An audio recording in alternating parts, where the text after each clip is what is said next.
Warta pembubaran DUN telah diserahkan kepada SPR untuk menentukan langkah yang seterusnya. Kini perhatian sudah tentu terarah kepada pencarotoran parti politik khususnya daripada aspek pembahagian kerusi dan juga manifesto. Dan untuk perkembangannya kita akan terus bersama wartawan Firdaus Azil yang kini berada di Johor. Firdaus.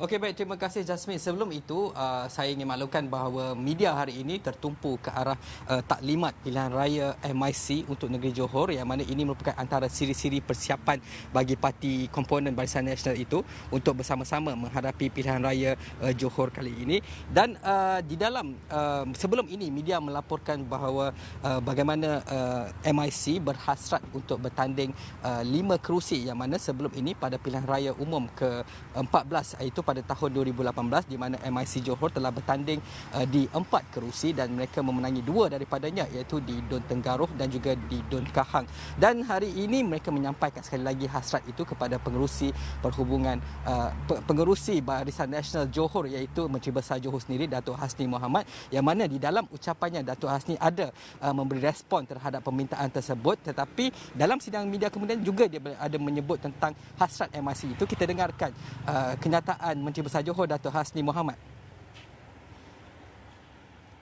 Tambahan kerusi bagi calon-calon daripada MIC boleh. Saya kata kat Tan Sri bahawa Tan Sri duduk di peringkat nasional, bincanglah baik-baik dengan presiden yang ada. Kalau itulah arahannya kepada saya, maka itulah perkara yang akan kita lakukan. I will not object if there is an agreement top down to tell me that I should accommodate more MIC candidate. I will work with you.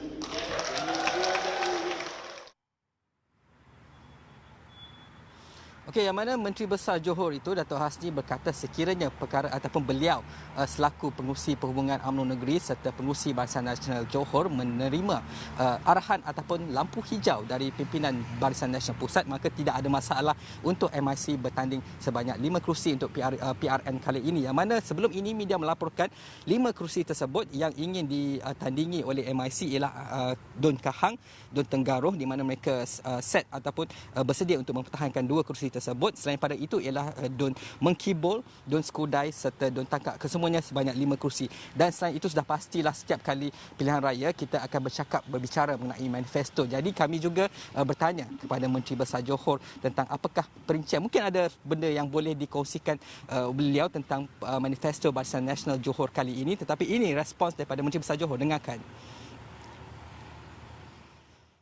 Pilihan raya yang ke-14 dulu, pertama kita tahu bahawa rakyat dijanjikan macam-macam oleh manifesto dan akhirnya apa yang dijanjikan itu kita pun tahu, diakui pun oleh setengah pemimpin bahawa ianya tak boleh nak dilaksanakan.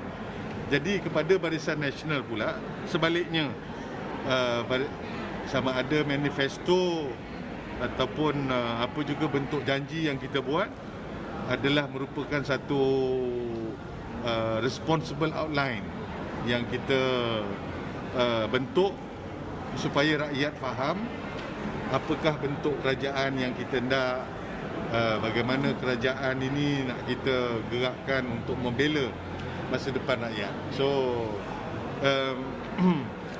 I don't think manifesto is key lah to winning an election anymore. Ianya sekadar hanya sebagai satu yang pentingnya adanya satu outline tentang hala tuju kerajaan.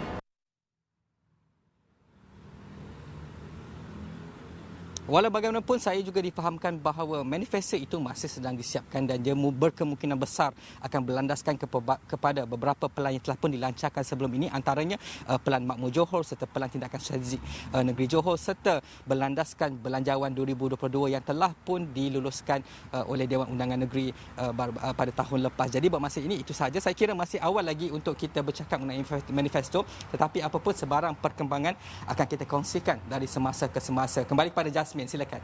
Baiklah, terima kasih Firdaus Azil. Itu dia tadi wartawan Firdaus Azil yang mengikuti perkembangan politik di Johor buat ketika ini.